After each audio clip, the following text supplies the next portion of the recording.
آج جب بھابھیوں کے جھوٹے برتن صاف کرتی ہوں اور پھر بھی خود کی بیٹی کو روتا ہوا دیکھ کر چپ کروانے کے لیے گود میں لے کر نہیں بیٹھ سکتی تو پھر یاد آتا ہے اپنی کوتاہیوں کے سبب کیسے میں نے اپنے ہنستے بستے گھر کو اجاڑ ڈالا تھا۔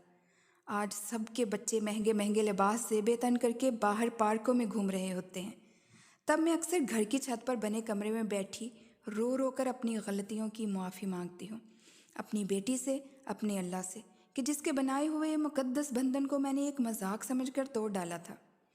السلام علیکم ناظرین، میں ہوں آپ کی میزبان آرزے فری اور آپ دیکھ رہے ہیں ہمارا یوٹیوب چینل آواز خلق اردو۔ تو چلیے ناظرین، کہانی کو آگے بڑھاتے ہیں۔ یاد آتا ہے جو اپنی غلطیوں سے سبق نہیں سیکھتا، یہ زمانہ پھر اسے اپنی ٹھوکروں سے سبق سکھاتا ہے۔ میں لوگوں کی باتوں میں آ کر دوسروں کی زندگی کی رانائی دیکھ کر اپنی گھر گرہستی کو آگ لگا بیٹھی تھی۔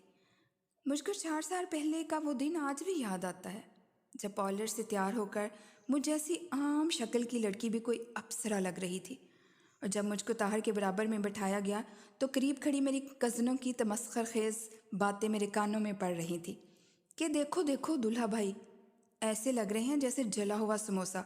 ساتھ دوسری کزن نے اصلاح کی، ارے نہیں سموسا مت کہو، دیکھو تو صحیح کس قدر ہنس مکھ سے ہیں، یوں کرو کہ گلاب جامن کہہ لو۔ اس کے ساتھ ہی تمام کزنوں نے زوردار کہکا لگایا۔ میں اپنی جگہ بیٹھ کر دل ہی دل میں پیچ و تاب کھا رہی تھی۔ مجھ کو پہلی بار اپنی قسمت سے گلہ اس وقت ہو گیا تھا کہ ہائے کاش مجھے بھی کوئی حسین و جمیل افسانوی ہیرو مل جاتا۔ نئی زندگی کی شروعات میں ہی مجھ کو لگ رہا تھا کہ طاہر کو دیکھ کر میرا حلق تک کڑوا ہو رہا تھا۔ سسرال تک کے سفر میں ہی میں اندر تک زہریلی ہو چکی تھی۔ میں نے اس انسان کو شروع کے لمحات میں ہی اپنی بے اعتنائی جتا دی تھی، اور جس وقت انگوٹھی پہناتے وقت میں نے اپنا ہاتھ اس کے ہاتھ سے کھینچا تھا تب اس کے گہرے سانولے چہرے پر اور بھی تاریکی اتر آئی تھی، اور چپ چاپ وہ انسان دوسری طرف کروٹ بدل کر سو گیا تھا۔ مجھ کو اچھا لگتا تھا اس کو ذلیل کرنا، اور ہر بات پر اکثر میں اس کے گھر والوں کے سامنے بھی نہیں چونکتی تھی۔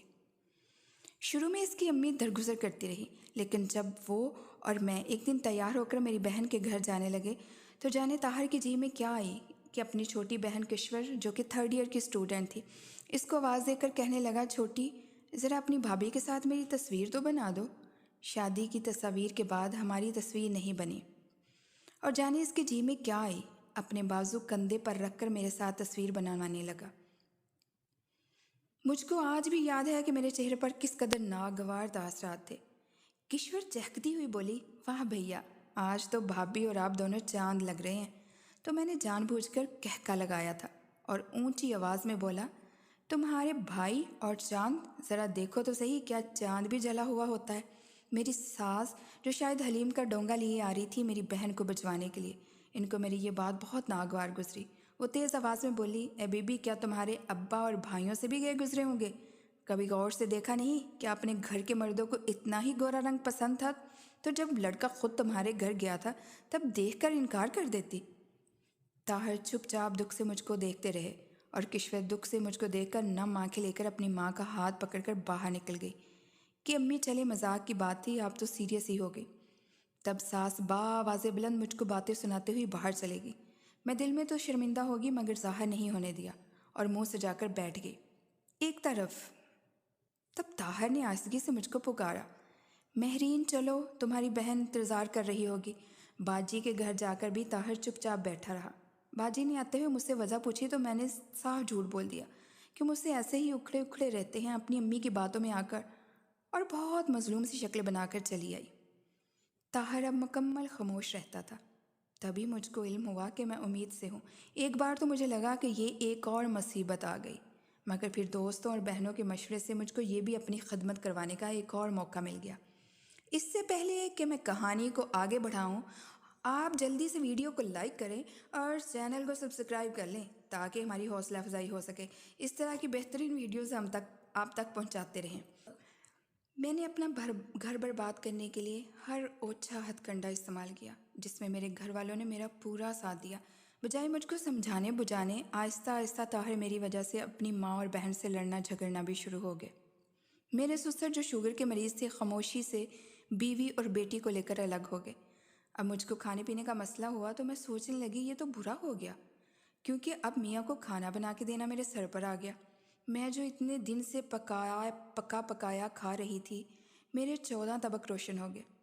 اس کا حل بھی میں نے ڈرامہ کر کے نکال ہی لیا، سو گھر میں کام والی لگ گئی۔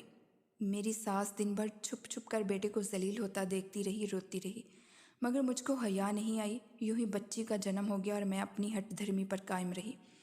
ایک دن کام والی نہیں آئی تو میں نے جان بوجھ کر خوب سارا سرف بنا کے صحن دھویا، مگر سرف اچھے سے صاف نہیں کیا۔ مجھ کو اچھا لگتا تھا اپنی ساس کو جلانا، تپانا۔ میرے سسر کا وہ ٹائم مسجد جانے کا ہوتا تھا۔ میرے سسر جیسے ہی میرے صحن سے گزر کر نکلنے لگے، بہت بری طرح گر پڑے۔ میں جان بوجھ کر باہر نہیں نکلی۔ میری ساس نے گلی سے لڑکوں کو بلایا، 7 محلے کی عورتیں بھی آ گئیں، اور بری قسمت یہ ہوئی کہ طاہر بھی کسی کام سے گھر آ گئے۔ اب میں بری طرح پھنس چکی تھی۔ طاہر بری طرح غصے سے آب گولا ہو گئے۔ سسر کی ریڑھ کی ہڈی ٹوٹ گئی تھی۔ ان کو محلے کے کلینک پر لے کے بھاگا گیا۔ واپس آتے ہی طاہر نے مجھ کو بالوں سے گھسیٹ کر مارنا شروع کر دیا۔ میرے بھائیوں کو بلا کر مجھ کو ان کے پیروں میں پھینک کر کہنے لگے، آج میں اپنے ہوش و حواس کے ساتھ تمہیں طلاق دیتا ہوں۔ میری دنیا اندھیر ہو گئی۔ میں ساس اور میاں کے پیروں میں گر پڑی، مگر اب دیر ہو چکی تھی۔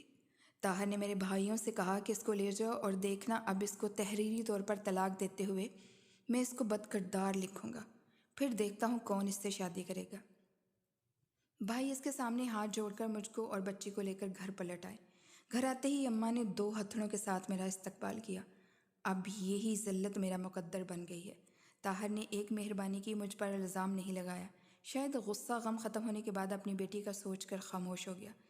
4 سال گزر گئے ہیں، ابا اور اماں دنیا سے گزر گئے ہیں، میں ہوں اور میرے نصیب کی سیاہی۔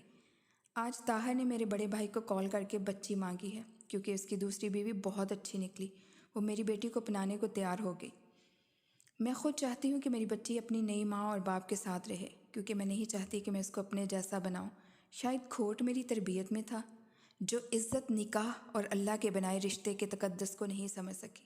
یہ کہانی سبق ہے ان عورتوں کے لیے جو اپنی جنت کو دوزخ بنا لیتی ہیں اور لوگوں کی باتوں میں آ کر ناشکری سے بچے۔ اللہ سب کو شاد و آباد رکھے، آمین۔ جی تو ناظرین، آج کی یہ منفرد کہانی آپ کو کیسی لگی؟